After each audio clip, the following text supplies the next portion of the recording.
Hello guys, నా పేరు Maitra back to my channel. ప్రకారం మన ఛానల్ సబ్స్క్రైబ్ చేసుకోకపోతే ఇప్పుడే సబ్స్క్రైబ్ చేసుకోండి. పక్కనే ఉన్న బెల్ ఐకాన్ క్లిక్ చేసి ఆల్లో పెట్టుకోండి. నా ఫర్దర్స్ మిస్ అవ్వకుండా చూడొచ్చు. చాలా మంది చూస్తున్నారు కానీ సబ్స్క్రైబ్ చేసుకోవట్లే. So please try to subscribe and click the bell icon also. So ఈ వీడియోలో మనం తునిలో జరిగిన ఒక దారుణమైన సంఘటన గురించి అయితే మాట్లాడుకోబోతున్నాం. ఒక మైనర్ బాలిక, ఒక 8వ తరగతి చదువుతున్న 13 ఏళ్ళు ఉంటాయి, మహా అయితే 13, 12 ఏళ్ళు ఉంటాయి ఆ పిల్లకి. సో అలాంటి ఒక మైనర్ బాలిక మీద 70 ఏళ్ల వయసున్న ఒక టీడీపీ పార్టీకి చెందిన మున్సిపల్ కౌన్సిలర్ ఆయన పేరు నారాయణరావు. ఆయన వయసు 70 ఏళ్ల పైన, 73 సంవత్సరాలు అనుకుంటా దగ్గరగా. అలాంటి వయసు ఉన్న వ్యక్తి అత్యాచారం చేసిన సంఘటన ఒకటి సోషల్ మీడియా వల్ల బయటకైతే వచ్చింది, వెలుగు చూసింది. అండ్ దాని తర్వాత ఈ సంఘటనలో అనుకోని మలుపులైతే తిరిగాయి. అంటే అన్ఎక్స్పెక్టెడ్గా ఒక క్లైమాక్స్కి అయితే చేరుకుంది ఈ సిచ్యువేషన్. సో అసలు ఏం జరిగింది అండ్ ఈ విషయంలో ఆ అమ్మాయిది కూడా తప్పు ఉందనేది కొంతమంది ఒపీనియన్. కేవలం అతనిది మాత్రమే కాదు, ఆ అమ్మాయిది కూడా తప్పు ఉందనేది కొంతమంది opinion. At the same time అసలు అక్కడ తప్పు జరిగిందో లేదో కూడా కంప్లీట్గా క్లారిటీ లేదు కదా అనేది ఇంకొంతమంది ఒపీనియన్. సో అసలు వీటన్నిటి గురించి కూడా ఎగ్జాక్ట్గా ఏది వాస్తవం అయ్యే ఛాన్స్ ఉందనేది కొంచెం డీటెయిల్డ్గా డిస్కస్ చేసుకోవడానికి అయితే ట్రై చేద్దాం. వీడియో కొంచెం లెంత్ ఉండొచ్చు, లెంత్ వస్తుంది ఖచ్చితంగా, ఎందుకంటే మనం చాలా విషయాలు మాట్లాడుకోవాల్సిన అవసరం ఉంది కాబట్టి. సో డెఫినెట్గా పూర్తిగా చూడడానికి అయితే ట్రై చేయండి. అండ్ వీడియోని చూడడానికంటే ముందు ఖచ్చితంగా ఒక లైక్ అయితే చేయండి, సో దట్ ఈ వీడియోలోని ఇన్ఫర్మేషన్ ఎక్కువ మందికి రీచ్ అయ్యే ఛాన్స్ అయితే ఉంటుంది. సో లైక్ చేసి ఆ తర్వాత హైప్ అని ఒక ఆప్షన్ వస్తుంది, అది కూడా ఇవ్వడానికి అయితే ట్రై చేయండి. అండ్ ఇంకా డైరెక్ట్గా మ్యాటర్లోకి వెళ్ళిపోదాం. సో బేసిక్గా ఒక సోషల్ మీడియా వీడియో నిన్నటి నుంచి బాగా వైరల్ అవుతుంది. ఆ వీడియోలో ఉన్నదే ఈ మొత్తం ఎంటైర్ సిచ్యువేషన్ అంతా కూడా. ఆ వీడియోలో ఏముందంటే, ఒక పెద్ద వయసున్న ఒక వ్యక్తి ఉన్నారు, అతనే టీడీపీ మున్సిపల్ కౌన్సిలర్ నారాయణరావు. ఆ పర్సన్ ఒక తోట లాంటి దాంట్లో నుంచొని ఉన్నాడు. ఒక అమ్మాయి బట్టలు వేసుకుంటోంది. బట్టలు అంటే ఇన్ ద సెన్స్ మొత్తం కాదు, టాప్ వేసుకుంటోంది ఆ అమ్మాయి. సో లోపల రెడ్ కలర్ ఇన్నర్ లాంటిది ఒకటి కనబడుతోంది వీడియోలో. అంటే మనకు అక్కడ కనబడుతుందని బట్టి మనం మాట్లాడుకుంటున్నాం. సో అక్కడ ఇన్నర్ అయితే ఉంది, సో దట్ దాని మీద టాప్ అయితే వేసుకుంటుంది. ఆ వేసుకుంటున్న దృశ్యాన్ని అతను వీడియో అయితే తీస్తున్నాడు. సో అక్కడ నుంచి చెబుతూ వస్తున్నాడు, సో ఇక్కడ ఏం చేస్తున్నారు మీరు, ఈ వయస్సులో ఆ పిల్లని ఏం చేస్తున్నారు అనేది అతను అక్కడ క్వశ్చన్ చేసిన పాయింట్. అంటే ఆ వీడియో తీస్తున్న పర్సన్ ఎవరైతే ఉన్నారో అతను క్వశ్చన్ చేస్తున్నారు. సో పేరు అడిగారు. పేరు అడిగితే ఇతనే చెప్పాడు ఫస్ట్, అంటే ఈ నారాయణరావు అనే వ్యక్తి చెప్పాడు రమ్య అని చెప్పి. ఆ తర్వాత ఆ అమ్మాయి కూడా రమ్య అని చెప్పింది. ఆ తర్వాత ఆ అమ్మాయిని వీడియో తీస్తూ చేయి పట్టుకుంటున్నావు ఏంటని చెప్పి ఆయన సీరియస్ అయ్యి ఇతని మీద గొడవకు వచ్చాడు. బుజ్జి అని పిలవద్దు అంటే ఇతను బుజ్జి డ్రామా అన్నట్టుగా పిలుస్తున్నాడు, ఎందుకంటే ఆ పిల్ల చిన్న పిల్ల కదా అన్న ఉద్దేశంతో ఇతను అలా పిలుస్తూ ఉంటే అలా పిలవద్దు అన్నాడు. నేను ఎవరిని అనుకుంటున్నావు, తర్వాత మున్సిపల్ కౌన్సిలర్ అని చెబుతూ ఆ తర్వాత ఎస్సీ అనే విషయాన్ని కూడా కొంచెం చెబుతూ వచ్చాడు. ఇవన్నీ కూడా జరుగుతూ వచ్చాయి ఇక్కడ. ఓకే, ఇవన్నీ ఒక పాయింట్. అయితే అతను అడిగాడు, ఇక్కడ ఏం చేస్తున్నారు అని అడిగితే ముందంతా చెప్పలేదు, అతని మీదకి కొంచెం గొడవకు వచ్చినట్టుగా చేశాడు. తర్వాత బాత్రూమ్కి వచ్చామన్నట్టుగా చెప్పాడు. సో బాత్రూమ్కి వచ్చామన్నట్టుగా చెప్పి ఇంకా అక్కడ నుంచి వెళ్ళిపోవడానికి అయితే ట్రై చేశాడు. ఆ అమ్మాయిని అడిగాడు ఇతను, అంటే వీడియో తీస్తున్న పర్సన్ ఆ అమ్మాయిని అడుగుతూ వస్తున్నాడు, ఏం స్కూలు, ఎక్కడ చదువుతున్నావు, ఏం చేస్తున్నావు అంటే ఆ అమ్మాయి ఏవో కొన్ని చెప్పింది, తడబడుతూనే చెప్పింది. అండ్ ఇతను ఎవరంటే మా తాత అని చెబుతూ వచ్చింది, మా తాతయ్య అని చెబుతోంది. అంటే తాతయ్య ఇన్ ద సెన్స్ అక్కడ తాత అని పిలుచుకుంటారు. సో అలాగా తాత అని చెబుతోంది. తర్వాత అతని బండి ఎక్కేసింది, మళ్ళీ రామ్మ అంటే బండి ఎక్కింది. తర్వాత ఇద్దరు వెళ్ళిపోయారు. వెళ్ళిపోతుంటే ఇతను ఆపుతున్నా కూడా అతను వెళ్ళడానికి అయితే ఇంట్రెస్ట్ చూపించాడు, అక్కడ ఆగడానికి ఇంట్రెస్ట్ చూపించలేదు. మధ్యలో పోలీసులు ఫోన్ చేస్తానని ఇతనంటే అతను ఎవరికో ఫోన్ చేయబోయాడు. సో ఈ ఎంటైర్ స్టోరీ అంతా కూడా ఆ ఒక వీడియోలో అరౌండ్ ఒక 1.5 minute ఎంతో ఉంది ఆ వీడియో అంతా. సో దాంట్లోనే మొత్తం అంతా కూడా నడిచింది. సో ఇమీడియట్గా వీడియో అయితే వైరల్ అయిపోయింది, బాగా వైరల్ అయిపోయింది. అంటే ఒక మైనర్ బాలిక మీద అఘాయిత్యం చేశారు అనే పాయింట్ ఏదైతే అక్కడ మనకి ఆ వీడియోలో ఆ తీసిన పర్సన్ ఏదైతే క్లియర్గా చెప్పారో, సో దాన్ని బట్టి మొత్తం అందరికీ కూడా వెళ్ళిపోయింది. కానీ ఇమీడియట్గా పబ్లిక్ నుంచి మిక్స్డ్ రెస్పాన్స్లు అయితే వచ్చాయి. ఏమని, ఇప్పుడు అతను తీసుకెళ్ళాడు సరే, బట్ ఆ అమ్మాయి కూడా ఇష్టపూర్వకంగానే వెళ్తున్నట్టుంది కదా, ఆ అమ్మాయి ఎక్కడ అభ్యంతరం చెబుతున్నట్టే లేదు కదా. సో ఇక్కడ ఆ పిల్ల తప్పు కూడా ఉంది కదా, కేవలం అతను ఒక్కడనే బ్లేమ్ చేస్తే ఏమొస్తుంది, ఆ పిల్లది కూడా మిస్టేక్ ఉంది, ఆ పిల్లను కూడా బ్లేమ్ చేయాల్సిన అవసరం ఉందనేది కొంతమంది నుంచి వచ్చిన చాలా స్ట్రాంగ్ ఒపీనియన్. అయితే ఇక్కడ మరొక ఒపీనియన్ ఉంది. అదేంటి, ఆ అమ్మాయి వయసు 13 సంవత్సరాలు, ఆ అమ్మాయికి ఏం తెలుస్తుంది, 8వ క్లాస్ చదువుతుందంటే 12 లేదా 13 సంవత్సరాలు ఉంటాయి అంతే కదా. సో అంత చిన్నపిల్ల కదా, ఆ అమ్మాయికి ఏం తెలుస్తుంది, సో ఇతను ఏదో చెప్పుంటాడు, ఏదో చేసి ఉంటాడు అనేది ఒక వెర్షన్. మరికొంతమంది పాయింట్ ఏంటంటే, ఇప్పటి జనరేషన్లో 13 ఏళ్ళు అంటే తక్కువేమీ కాదు. డెఫినెట్‌గా అది వాస్తవం. ఇప్పుడు జనరేషన్‌లో 13 ఏళ్ళు అంటే తక్కువైతే కాదు. వాళ్ళకి అన్నీ అర్థమైపోతున్నాయి. 5వ క్లాస్ నుంచి, 6వ క్లాస్ నుంచి కూడా లవ్ ట్రాకులు నడుపుతున్న సంఘటనలు మనం చూస్తున్నాం. ఈవెన్ కొన్ని దరిద్రగొట్టి ఇంటర్వ్యూలు కూడా చూడాల్సొస్తుంది రీసెంట్ టైమ్స్‌లో. నిబ్బా నిబ్బి ఇంటర్వ్యూస్ అని ఇట్లాంటివన్నీ కూడా చూడాల్సొస్తుంది మనం. సో, ఇవన్నీ కూడా జరుగుతోంది. సోషల్ మీడియాలో ఇవన్నీ కూడా జరుగుతూ ఉన్నాయి. సో, యూత్ ఆ యంగర్ ఏజ్ నుంచే ఆల్రెడీ పాడైపోతూ వచ్చారు. సో, 10, 12 ఆ ఏజ్ నుంచే వాళ్ళకన్నీ తెలుస్తూ వచ్చేస్తున్నాయి. సో, అలాంటప్పుడు 13 ఏళ్ల వయసులో ఉన్న అమ్మాయికి ఇవేమీ తెలీదా అంటే, తెలుసు అనే పాయింట్ కూడా ఉంది.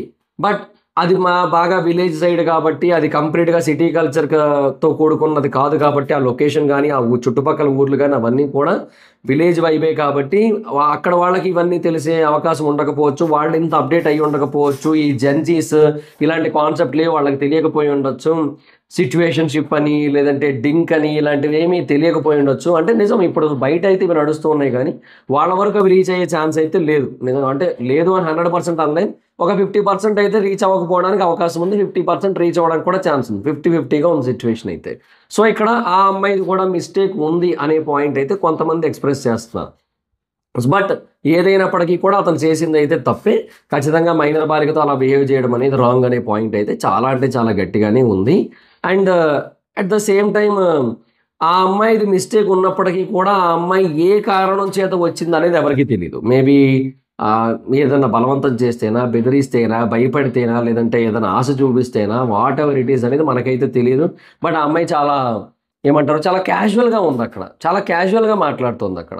ఆ వీడియోలో కూడా ఆ అమ్మాయి అంటే మేబీ ఫేస్ బ్లర్ చేయడం వల్ల మనకి ఫేషియల్ ఎక్స్‌ప్రెషన్స్ అనేది తెలియకపోయి ఉండొచ్చేమో గానీ, బట్ ఆ అమ్మాయి వాయిస్‌లో అయితే మనకి ఎక్కడ కూడా భయం అనేది కనిపించట్లేదు. ఎక్కడ కూడా ఏదో తప్పు చేశాను, దొరికిపోయానన్న సిట్యుయేషన్ అయితే లేదు. ఇప్పుడు మా ఇంట్లో వాళ్ళకి తెలిస్తే ఎలాగా అనే పరిస్థితి కూడా అక్కడేమీ కనిపించట్లేదు ఆ పిల్ల వాయిస్‌లో ఎక్కడ కూడా. ఇప్పుడు మాట్లాడకుండా భయపడుతూ, బెదురుతూ ఉంటారు అలాంటి సిట్యుయేషన్స్‌లో.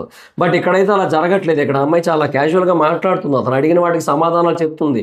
ఏ ఊరంటే చెప్తోంది, ఏ స్కూల్ అంటే చెప్తోంది, ఇటెందుకు వస్తున్నారంటే ఊరెళ్తున్నాం అని చెప్తుంది. ఇవన్నీ చెప్తుంది. సో, ఇలాంటి క్వెషన్స్ అన్నీ కూడా అక్కడ రైజ్ అయినాయి. So, what ever it is ఇవన్నీ కూడా ఒక జనరల్ డౌట్సే అనుకుందాం. ఇవి రియల్‌గా జరిగిన సిట్యుయేషన్‌కి ఇవి సంబంధం లేనిదే అనుకుందాం. కాకపోతే అక్కడ ఇంకో క్వెషన్ ఉంది. అదేంటంటే ఇప్పుడు నిజంగానే వాళ్ళు తప్పుగా బిహేవ్ చేస్తున్నట్టు అతను కళ్ళారా చూసాడా? అది మనకైతే ఆ వీడియోలో కనబడలేదు. అతను నిజంగా కళ్ళారా చూసాడా? లేదా? అనేది మనకైతే తెలియలేదు.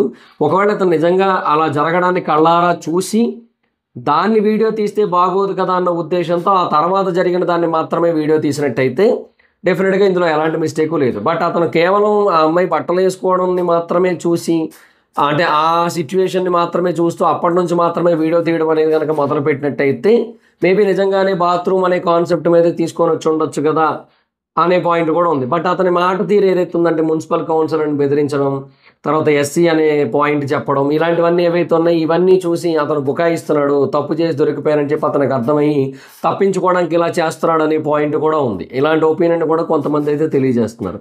సో, ఇలాగా మల్టిపుల్ ఒపీనియన్స్ అయితే ఉన్నాయి. But what ever it is తర్వాత ఈ కేసులో జరిగిందేంటంటే ఆ వీడియో అనేది బాగా వైరల్ అయిన తర్వాత ఆ ఊరి ప్రజలు ఎవరైతే ఉంటారో వాళ్ళు కూడా అతనికి దేహశుద్ధి అయితే చేశారు. అతన్ని విపరీతంగా కొట్టారు. బట్టలవి తీసేసి కొట్టారు. అతన్ని తిట్టారు. బండబూతులు తిట్టారు. దారుణంగా కొట్టారు. అంతా అయిపోయిన తర్వాత పోలీసులకైతే అప్పజెప్పారు. సో, ఆ టైంలో కూడా అతను ఏమీ మాట్లాడట్లేదు. అతను ఏమీ స్పందించట్లేదు. సో, అని భయపడుతున్నాడు. చూస్తున్నాడు అటు ఇటు మొత్తం అంతా కూడా. బట్ అతని కళ్ళల్లో అయితే భయమైతే తెలుస్తుంది. అంటే ఓహ్! పెద్ద తప్పు ఒకటి చేశాను, దొరికిపోయాను అన్నట్టుగానే ఉన్నాడు. అతని ఎక్స్‌ప్రెషన్స్ గాని, అతని భయం గాని అన్నీ కూడా ఆ విషయాన్ని చాలా స్పష్టంగా తెలియజేస్తున్నాయి. సో, అతను చేశాడని అర్థమవుతుంది ఇక్కడ యాక్చువల్‌గా. సో, ఎవరికైతే అతను నిజంగా చేయలేదేమో, నిజంగా బాత్రూమ్‌కెళ్ళారేమో అనే డౌట్ ఏదైతే ఉందో, సో, ఫర్దర్‌గా జరిగిన సిట్యుయేషన్స్‌ని బట్టి మనకు అర్థమైపోతుంది అతను ఏం చేశాడో. అయితే ఆ తర్వాత అతన్ని పోలీసులకు అప్పజెప్పారు. పోలీసులు కోర్ట్‌లో అతన్ని సబ్మిట్ చేద్దాం అనుకుంటున్న టైంలో అతను టాయిలెట్‌కని చెప్పి పారిపోయాడని చెప్పి ఒక న్యూస్ వచ్చింది. పారిపోయాడని చెప్పి అతని కోసం వెతుకుతున్న టైంలో అతను చెరువులోకి దూకేసి ఆత్మహత్య చేసుకొని చనిపోయాడని తెలిసింది. సో, అతను చెరువులోకి దూకేశాడు. ఫైనల్‌గా ఇదే జరిగింది యాక్చువల్‌గా. సో, నేను ఇందాక స్టార్టింగ్‌లో అన్నాను గుర్తుందా? ఈ కేసులో ఒక ఊహించని ఎండింగ్ వచ్చిందని చెప్పి. సో, అతను చెరువులోకి దూకి ఆత్మహత్య చేసుకొని చచ్చిపోయాడు. సో, నిజంగానే అతను చేసిన తప్పు ఏదైతే ఉందో ఆ తప్పుకి ఏదైతే శిక్ష పడాలని మనం అనుకుంటామో అతను ఆ శిక్ష ఏసేసుకున్నాడు. సో, అదొక బెస్ట్ పార్ట్ అని చెప్పొచ్చు ఇక్కడ. కాకపోతే అతను దేనికి చేసుకున్నాడు అనే దానికి కూడా మళ్ళీ డిబేట్స్ వస్తున్నాయి. అతను తప్పు చేసి ఆ తప్పుని బయట పడిపోవడం వల్ల, తప్పు దొరికిపోవడం వల్ల ఇంకా బ్రతికుండలేక ఆత్మహత్య చేసుకున్నాడు అనేది ఒక వెర్షను. రెండో వెర్షన్ ఏంటంటే అసలు అతను తప్పేమీ లేదు. బట్ అయినప్పటికీ కూడా అతని మీద అలాంటి పెద్ద నిందేసేసరికి దాన్ని అతను రుజువు చేసుకోలేని పరిస్థితుల్లో అతను ఉండేసరికి ఇంకా బ్రతకలేక ఆత్మహత్య చేసుకున్నాడనే వెర్షను వినబడుతోంది. ఇవన్నీ కాకుండా ఫ్యామిలీ మెంబర్స్ నుంచి మూడో వెర్షన్ వినబడుతుంది. ఆ వెర్షన్ ఏంటి అంటే ఆ పర్సన్‌ని పోలీసులే చంపేశారు అని చెప్పి. అంటే పోలీసులే చెరువులోకి తోసేసో, చెరువులో ముంచేసో చంపేశారనే వెర్షన్ అయితే వినబడుతుంది. అంటే పోలీసులు వాళ్ళకి అబద్ధాలు చెప్తున్నారు. పోలీసులు చెబుతున్న టైమింగ్స్ అన్నీ కూడా తప్పుగా ఉన్నాయి. సో, పోలీసులే చంపేశారక్కడ అనేది వాళ్ళు వ్యక్తపరుస్తున్న ఒక ఒపీనియన్. అంటే వాళ్ళ పాయింట్ ఏంటి?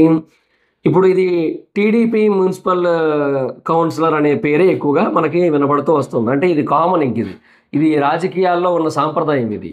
ఇప్పుడు వైసీపీకి చెందిన మెయిన్ పర్సనే అవ్వాల్సిన అవసరం లేదు. ఎవరైనా ఒక వ్యక్తి చేసినప్పటికీ కూడా అది వైసీపీ పార్టీకి ఖచ్చితంగా లింకప్ అవుతది. వైసీపీకి సంబంధించి నెగెటివ్ అవుతది. లాస్ట్ టైమ్‌లో అదే జరిగింది. సో, దాన్నే కంటిన్యూ చేస్తూ వచ్చారు ఈసారి కూడా. సో, టీడీపీ పార్టీకి చెందిన ఒక వ్యక్తి కాబట్టి టీడీపీ పార్టీకి పేరైతే పెడుతూ టీడీపీ మున్సిపల్ కౌన్సిలర్ అంటూ ఉన్నారు. అది ఇంకా కామన్ అది. ఎందుకంటే రాజకీయాల్లో ఇదొక సాంప్రదాయం. ఇప్పుడు జనరల్‌గా ఇండియన్ ట్రెడిషన్స్‌లో ఎలాగా పెళ్ళయ్యాక కాలికి మెట్టెలు పెట్టుకోవడం, లేదంటే ఎవరైనా ఒకరు చనిపోయారంటే సంవత్సరం టైంలో బట్టలు పెట్టడం, ఇలాంటి కొన్ని సాంప్రదాయాలు ఉన్నాయి కదా! అలాగే రాజకీయాల్లో ఇది కూడా ఒక సాంప్రదాయం అనమాట. సో, ఆ పార్టీకి చెందిన చిన్న, పెద్ద అని తేడా లేకుండా ఆ పార్టీకి చెందిన ఎవరు ఏ తప్పు చేసినప్పటికీ కూడా అది ఆ పార్టీకి లింకప్ అవుతది. అలాగే లింకప్ అయింది. సో, టీడీపీ మున్సిపల్ కౌన్సిలర్ అనే పేరు చాలా ఎక్కువగా వినబడుతూ వస్తుంది కాబట్టి, టీడీపీకి ఇది చెడ్డ పేరు అవుతుంది కాబట్టి, అంటే ఇనీషియల్‌గానే వాళ్ళు రియాక్ట్ అయ్యారు. ఈ సిట్యుయేషన్ వైరల్ అయిన వెంటనే రియాక్ట్ అయ్యారు. లోకేష్ గారు రియాక్ట్ అయ్యారు. ఆయన చెప్పింది ఏంటంటే ఇమ్మీడియేట్‌గా పార్టీ నుంచి సస్పెండ్ చేస్తున్నాము అండ్ ఇమ్మీడియేట్‌గా పోలీసులని పంపిస్తున్నాము, అరెస్ట్ చేయిస్తున్నాము, ఎంక్వైరీ చేయిస్తున్నాము, కేసు ఏస్తున్నాము అవన్నీ చెప్పారు. సో, అవన్నీ కూడా జరుగుతోంది. వాళ్ళైతే రియాక్ట్ అయ్యారు. బట్ ఎంత రియాక్ట్ అయినప్పటికీ కూడా డెఫినిట్‌గా అది కొంచెం నెగెటివ్ యాంగిల్‌లోకి ఎళ్తది కాబట్టి, ఆ పర్సన్‌ని ఇమ్మీడియేట్‌గా గనక చంపేసినట్టయితే, అలాగే చెరువులో ముంచేసి చంపేసినట్టయితే, సో, అటు జస్టిసు జరిగిందనే ఫీలింగు ఉంటది. అట్ ద సేమ్ టైమ్ వీళ్ళకింకా ఈ ప్రెషర్ ఉండదు. ఇది కంటిన్యూ అవ్వదు ఎక్కువ కాలం పాటు అనే పాయింట్ కూడా ఉంటది. సో, ఎలాగో వయసులో కూడా ఎక్కువే కాబట్టి, వయసు చాలా ఎక్కువ కాబట్టి ఇంక ఎలాగో చూడాల్సిన జీవితం అంతా చూసాడు. సో, ఇంక బతకడం వల్ల ఉపయోగం లేదు కదా అన్న సెన్స్‌లో వాళ్ళే చంపించేసి ఉండొచ్చు. గవర్నమెంట్ పెద్దలు ఎవరైతే ఉన్నారో వాళ్ళే చంపించేసి ఉండొచ్చు అనే పాయింట్ కూడా వినబడుతుంది. అది అంటే వాళ్ళు కొంచెం ఒక రకంగా అనుమాన పడుతున్నారనమాట కుటుంబీకులు ఎవరైతే ఉన్నారో. బట్ వాళ్ళ అబ్బాయి స్టేట్మెంట్స్ కొంచెం కాంట్రాడిక్టింగ్ అవుతున్నాయని సోషల్ మీడియాలో మళ్ళీ ఇంకొకటి నడుస్తుంది. అంటే వాళ్ళ అబ్బాయి ఒక పోస్ట్ పెట్టారు ఫేస్‌బుక్‌లో అనుకుంటా. ఏమనంటే నా దృష్టిలో ఎప్పుడో పోయారు అనేది శ్రద్ధాంజలి అని చెప్పి ఒక పోస్ట్ అయితే పెట్టాడు. అంటే వాళ్ళ నాన్న చేసిన అంత పెద్ద నీచమైన పని ఏదైతే ఉందో ఆ నీచమైన పనిని తను కూడా తప్పుపడుతూ ఆ పోస్ట్ పెట్టినట్టుగా ఇనీషియల్‌గా ఉంది. బట్ మళ్ళీ తర్వాత గవర్నమెంటే ఏదో చేసింది. మాకు మా నాన్నగారి మృతి మీద అనుమానాలు ఉన్నాయన్నట్టుగా వాళ్ళైతే చెప్తున్నారు కాబట్టి, సో, ఇక్కడ ఆ కైండ్ ఆఫ్ స్టేట్మెంట్ ఇవ్వడం అనేది కాంట్రాడిక్టింగ్‌గా ఉంది కదా! సో, ఇప్పుడు మీ నాన్న నీ దృష్టిలో ఎప్పుడో పోయారు అన్నప్పుడు మరి ఇక్కడ అదే కదా జరిగింది. మరి అలాంటప్పుడు ఎందుకు రెస్పాండ్ అవుతావు అనేది కొంతమంది ఒపీనియన్. బట్ డెఫినిట్‌గా అక్కడ మేబీ ఆ స్టేట్మెంట్ పెట్టుండొచ్చేమో గానీ నిజంగా చనిపోయినప్పుడు అండ్ దాని మీద డౌట్లు ఉన్నప్పుడు ఖచ్చితంగా యాజ్ ఏ ఫ్యామిలీ మెంబర్‌గా దాని గురించి మాట్లాడాల్సిన అవసరం ఎంతైనా ఉంది. సో, అలాగే ఎక్స్‌ప్రెస్ చేస్తారు. అది కామన్ ఇంకది. సో, దాన్ని మనం పెద్దగా తప్పుపట్టాల్సిన అవసరం అయితే లేదనిపించింది నాకైతే. సో, ఇదంతా ఓకే. అతన్నైతే కొట్టారు. అతన్నైతే క్వెషన్ చేశారు. బట్ ఆ అమ్మాయిని ఎవరైనా క్వెషన్ చేశారా? ఆ అమ్మాయి మీద నిజంగానే అలాంటిదొకటి జరిగిందని చెప్పి నిజంగా నమ్ముతున్నారా? అంటే అంటే ఆ ఫ్యామిలీ మెంబర్స్ అయినా అట్‌లీస్ట్ ఆ అమ్మాయి ఫ్యామిలీ మెంబర్స్ ఉంటారు. వాళ్ళైనా నమ్ముతున్నారా? ఆ అమ్మాయికి ఏదైనా ఒక మెడికల్ టెస్ట్ ఏమైనా చేశారా? ఏది చేయలేదు గదా! సో, ఇక్కడ అది ఎంతవరకు వాస్తవం అని నమ్మాలి? ఇప్పుడు ఆ అమ్మాయిని బయటికి తీసుకొచ్చి ఒక స్టేట్మెంట్ అయినా ఇప్పిస్తారా? ఆ అమ్మాయి మీద నిజంగా అలా జరిగినట్టుగా. ఒకవేళ అలా జరగలేదు అని గనక ఆ అమ్మాయి చెప్పినట్టయితే అప్పుడేంటి పరిస్థితి? సో, తాత అంటూ వస్తోంది. మరి నిజంగానే అలాంటి ఒక తాత వయసున్న వ్యక్తితో అంత ఈజీగా ఎలా ఉండగలిగింది ఆ అమ్మాయి? ఒకవేళ అది నిజంగా జరిగినట్టయితే ఆ తుప్పల్లో ఆ తోటలో. సో, ఇవన్నీ కూడా ఎలా? అనే కైండ్ ఆఫ్ క్వెషన్ అయితే కొంతమంది రైజ్ చేస్తారు. ఇంకొకటేంటంటే ఆ హాస్టల్ అంటే వార్డెన్ ఎవరైతే ఉంటారో ఆవిడ కూడా చెబుతుంది ఏంటి అంటే, ఇంతకుముందు కూడా ఇలాగే తీసుకెళ్ళాడు. ఒక 4 సార్లు అయితే తీసుకొనెళ్ళాడు. సో, వేరు రీజన్స్ అయితే చెప్పాడన్నట్టుగా ఆవిడ చెప్తోంది. సో, హాస్టల్ నుంచి అంత సింపుల్‌గా ఎలా తీసుకొని వెళ్ళిపోతారనే క్వెషన్ కూడా వస్తుంది. సో, వాళ్ళకి ఇతనికి ఏమైనా సంబంధం ఉందా? లేదంటే ఏమైనా టై అప్స్ ఏమైనా ఉన్నాయా? సో, అలాంటి కోణంలో కూడా ఆలోచిస్తున్నారు కొంతమంది. బట్ వాటెవర్ ఇట్ ఈస్ ఇది కంప్లీట్‌గా ఒక నేను అదే అంటున్నా.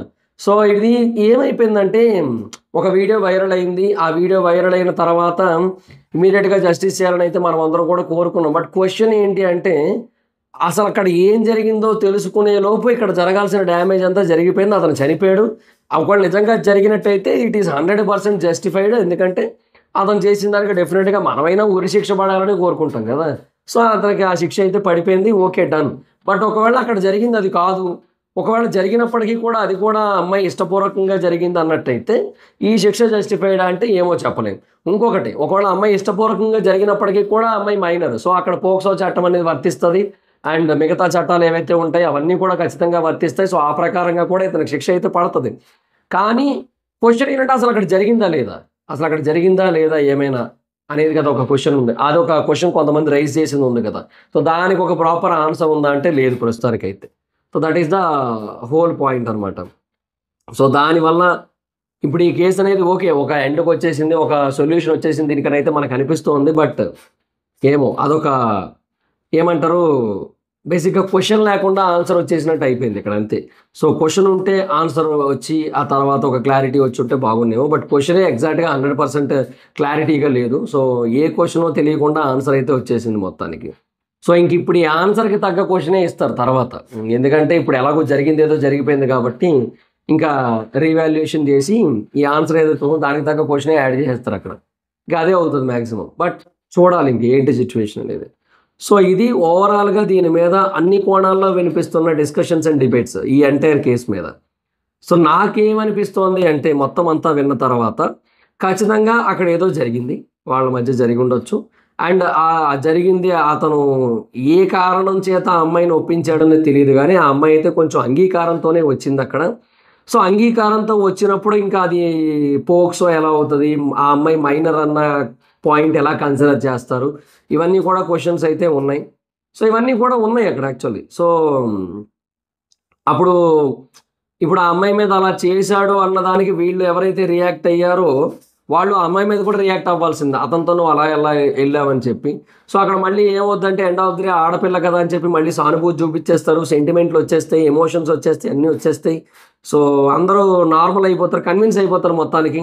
ఆ చిన్న పిల్ల కదా అనేస్తారు. బట్ అదే అంత చిన్న పిల్ల అంత క్లియర్ కట్‌గా, అంత క్లారిటీగా ఎలా వెళ్ళింది? అది కదా క్వెషన్ యాక్చువల్లీ.